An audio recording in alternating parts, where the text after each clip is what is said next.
I'm Jenny DeReese from Validity Counseling. I'm here to talk about how that we can get through the coronavirus that's really impacting all of us so much. And what makes the coronavirus so different from other experiences is that it's ongoing. Like sometimes something bad will happen to us, but then it's over. And then it's really about how do we get over something that's happened. But we're not trying to get over something that's happened. We're trying to figure out how do we cope with something that's happening to us. It's ongoing. And that creates a different challenge because when something is ongoing, we can become, we're hypervigilant and we're alert all the time. And that in and of itself starts to create some stress for us. So before I go on to talk about some specific strategies for coping, I want to just sort of talk about how this might be impacting you differently than it might be impacting a coworker or a neighbor or a sister or a brother or your mom or dad. Because even though we're all going through this, we're all experiencing this shutdown of our whole country basically because of the coronavirus, we still are going to all experience it differently. And one way that we can support ourselves and support other people is to understand some of the reasons why we're experiencing this differently. Why is somebody so afraid of this and so anxious and unable to sleep and cope, while somebody else is maybe like, whatever kind of attitude. So somewhere in there, it's going to be on a continuum with how it affects people. And a lot of it depends on our vulnerability factors. So if you're older and you have underlying health conditions, your level of fear is going to be greater than somebody who's young and healthy. You're also going to have more fear if there's people in your life who have underlying health issues and are vulnerable. And you're also going to be more vulnerable to having a hard time going through this or getting through this if you had a lot of stress before this even happened. So, some people might have been in the middle of a divorce. Somebody might have just lost a loved one. Someone may have already, had a job loss or going through some major event. Some people may have had a series of bad things happening to them for a whole year or two, and this is just the last straw. And other people may have been in a pretty good place when this happened. And some people, just their own personal coping style. Some people just, it doesn't take a lot to get them riled and anxious and worked up, and other people are just, by nature, they're just calm and relaxed and they take everything in stride. And so your own coping strategy, how much change are you comfortable with and how much change is upsetting for you? And our own innate personality is also going to contribute to how difficult and how stressful we experience the coronavirus. And so when we're dealing with something that's ongoing, we can sometimes confuse some of our emotions. It's easy for people to confuse being afraid with being anxious or fear with anxiety. So fear is a normal reaction to imminent and real danger. And I think we would all agree that the coronavirus presents an imminent and real danger. So feeling fearful of the coronavirus is perfectly normal and understandable. If we weren't afraid, we wouldn't be taking all the precautions that we are. So our fear is actually very healthy. It's very helpful. It gets us to make wise choices that are in our best interest.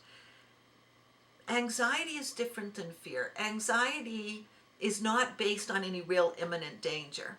It's based on our worst case scenario thoughts Anxiety is rooted in the future. It's all about what if thinking.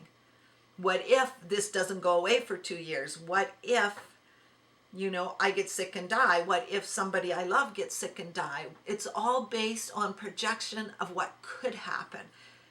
And so you want to be able to do an assessment for yourself of, am I experiencing a normal level fear based on the facts? Or am I spending a lot of my time living in what if land? And if you are experiencing a lot of anxiety, a lot of your thoughts are centered around what if this happens or that happens, then you might want to talk about it and actually learn some strategies for how to stay more grounded in the here and now, worrying about what's happening right now in this moment and finding ways to let go of all that what if thinking. And it's not, I don't say that lightly, because I know that when you have anxiety, it's very difficult to just stop thinking about that. So that's why it's so important to learn strategies. You can get some really good help and advice on strategies for anxiety just going on net.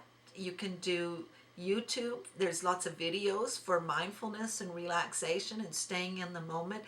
So there's help for helping you to find ways to reduce your anxiety so that what you're feeling is just normal fear based on the current everyday situation. The other thing that people sometimes will confuse is sadness and normal grief and loss with depression, because grief and loss and depression are two different things. So if you are feeling some sadness and a sense of loss and some grief around the coronavirus, that's actually very normal and healthy. There's not too many people who haven't lost something as a result of this. Some people have lost money. Some people have lost holidays, big plans that they've had to cancel. Some people have lost businesses, jobs. There's so many things that people have experienced that are real losses. And being sad about that, grieving that, does not mean that you're depressed. It's very healthy and normal to have those feelings. And sometimes we can be grieving and we don't even know it, because there's the loss might not be so obvious. So we have a loss of just our freedom. I can't just get in the car and go to any store and not think about it. Every time I go to a store, I'm just reminded again of what's happening, because everybody's acting so different in the stores these days. So I've lost my freedom to come and go as I choose. I can't get together with, my grandkids, my own kids, the way that I would like to because of this. So I've lost that. I'm working from home now, like many of you. I've lost that connection with people on a face-to-face basis that I used to have. So and then there's that other more subtle loss of I've just kind of lost my ability to live my life without really even giving it much thought. That I now feel more vulnerable. I now have got a big reminder that there's no guarantee that life will go on the way you've always known it would or thought it would. So we're all just reminded of our own vulnerability, and we're kind of grieving that time when we could just live our life as if we were going to live forever, as if everything was going to be the same, nothing bad was ever going to happen. And so for a little while, we're all going to experience a loss of our innocence in that sense. And it doesn't mean that it won't come back, because what tends to happen is when we become hypervigilant and we're just so aware of, oh my gosh, I'm vulnerable, I could die, people around me that I love could die, I could lose my job, I could lose this. It's always been that way. It's always been that we're not going to live forever and we could lose people we love, but we put it to the back of our minds and we don't think about it. But right now it's just right up in our face, and And we're hyper vigilant now. We're constantly thinking about our safety and our health and whether we're going to get sick and die. And we grieve when things didn't feel so complicated, when we could shake hands, when we didn't have to worry about the doorknob that we're just touching to open a door. So, we're grieving that carefree way that we were living effortlessly. We're not living effortlessly anymore. We're hypervigilant, all of us. And being hypervigilant over long periods of time is really exhausting. And so some of the normal reactions to this continuous, ongoing incident, critical incident that we're in, is that you might notice that you are more hypervigilant. You're super aware of your environment, of everything you touch. Every time you touch your own face, you're aware of it. And you'll notice maybe that you're sleeping either not as well as you used to, or maybe you're needing to sleep much more. You might find you're a bit more irritable than usual, that you have difficulty concentrating. You might not be as interested in things that you used to be interested in. You might have more feelings of sadness and fear. And that's all normal. Those are normal reactions to an unplanned, unexpected, traumatic situation.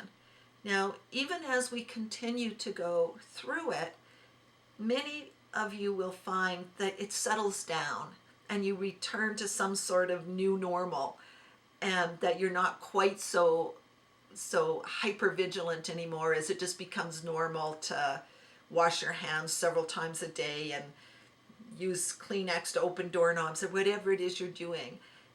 And you'll start going back to not being quite so fearful as time passes and nothing really bad happens. But in the meantime, as you're hoping to get to that place where you create your new normal and you're not so hypervigilant anymore, there's things that you can do to help yourself.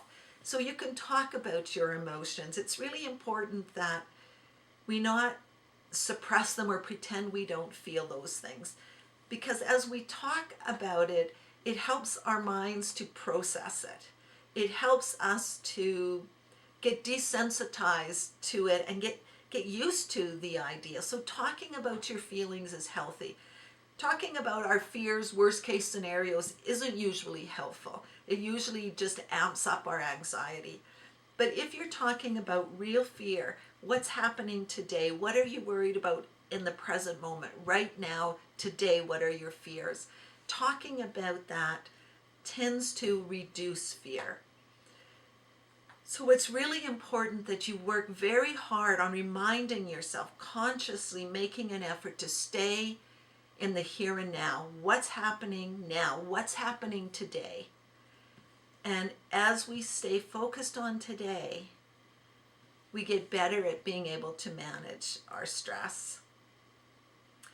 It's also helpful sometimes, even in the midst of, a unpleasant situation going on, to remind yourself of ways in which you still have gratitude, things that you're thankful for. I'm still thankful for the people that love me, that I have people that I love. I'm still grateful for my job, for the roof over my head. I'm really grateful for the country I live in because I have a lot of trust in the system. I feel that we have competent, genuinely committed, brave people really working hard to keep all of us safe. And I'm grateful for that. So remind yourself what you do have rather than focusing on what you're afraid of losing. And be gentle with yourself. Be realistic, and this isn't the time to take up big demanding projects. This is a time for giving yourself permission to just step back a little bit, go at a little bit slower pace. Take it easy. And you might want to take up a new hobby, or just read a good book, or get into watching an old series that you used to really enjoy. It's really important that you find time to do things that are pleasurable for you.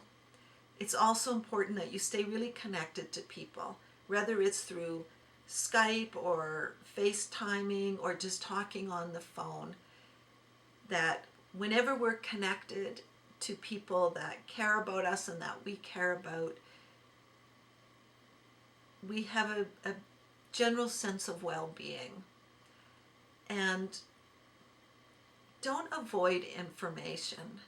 You don't want to watch CBC or CBS or CNN all day long, but you want to stay informed. Learn as much as you can, because information is always power. We're always more afraid of what we don't know than we are of what we do know. And the more that you know, the more that you learn, the more that you will feel you have some control over the situation. And we are most anxious when we feel powerless.